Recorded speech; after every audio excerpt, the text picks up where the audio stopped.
ఇప్పుడు ఇక్కడ నేను 2 కప్స్ దాకా పోహా తీసుకుంటున్నాను. ఇప్పుడు మనం ఈ పోహాని బాగా 2 టైమ్స్ క్లీన్ చేసి కడిగి పెట్టుకుందాము. ఇప్పుడు 2 టైమ్స్ ఇలా క్లీన్ చేసి పెట్టుకున్న తర్వాత ఇప్పుడు పోహా మునిగే వరకు వాటర్ వేసి పెట్టుకోవాలి. మీ దగ్గర గట్టి అటుకులు ఉంటే 10 నిమిషాలు నానేసుకోండి. ఇవి మామూలే కాబట్టి నేను ఒక 5 మినిట్స్ నానేసుకుంటున్నాను.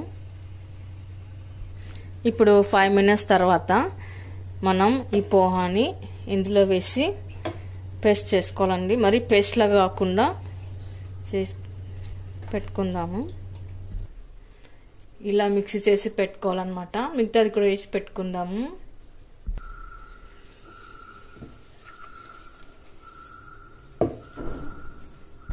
ఇప్పుడు మిక్సీ చేసి పెట్టుకున్న ఈ పోహాకి 1 కప్పు దాకా రైస్ ఫ్లోర్ తీసుకున్నాను.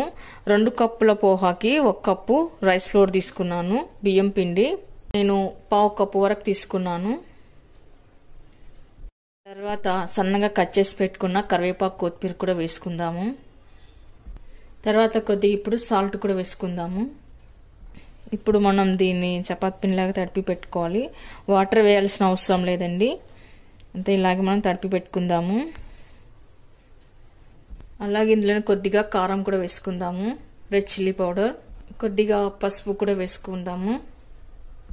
ఇప్పుడు ఇలా అంతా తడిపి పెట్టుకున్న పిండికి మనం ఇలా చిన్న చిన్న ముద్దలు తీసుకొని ఇలా అంతా కుర్కురే షేప్ మాదిరిగా చేసి పెట్టుకోవాలి. ఇలా కుర్కురే షేప్ వచ్చేట్లాగా మనం చేసి పెట్టుకుందాం. మిగతా కూడా అన్ని అలాగే చేసి పెట్టుకుందాము. వీడియోలో చూపించే విధంగా ఇలాగే అన్ని కుర్కురే షేప్ చేసి పెట్టుకోవాలి. ఇప్పుడు మనం వీటిని డీప్ ఫ్రై చేసుకుందాము. ఇప్పుడు ఆయిల్ హీట్ అయిన తర్వాత మనం ఇలా ఒక్కొక్కటిగా వేసుకోవాలి. ఇలాగే బ్రౌన్ కలర్ వచ్చేలా కాల్చుకోవాలండి. మిగతావి కూడా ఇలాగే చేసి పెట్టుకుందాము. ఇలా అన్ని కుర్కురేలు చేసి పెట్టుకున్న తర్వాత మనం ఇప్పుడు వీటిలో ఉప్పు, కారం, చాట్ మసాలా ఇదంతా వేసుకొని కలుపుకొని పెట్టుకోవాలి.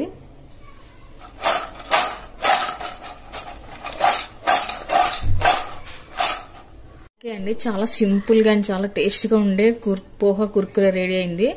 మీకు కనుక వీడియో నచ్చినట్లయితే లైక్ చేయండి, షేర్ చేయండి. తప్పకుండా మన ఛానల్ని సబ్స్క్రైబ్ చేయండి. మీకు ఎలా కుదిరిందో కామెంట్స్లో పెట్టండి.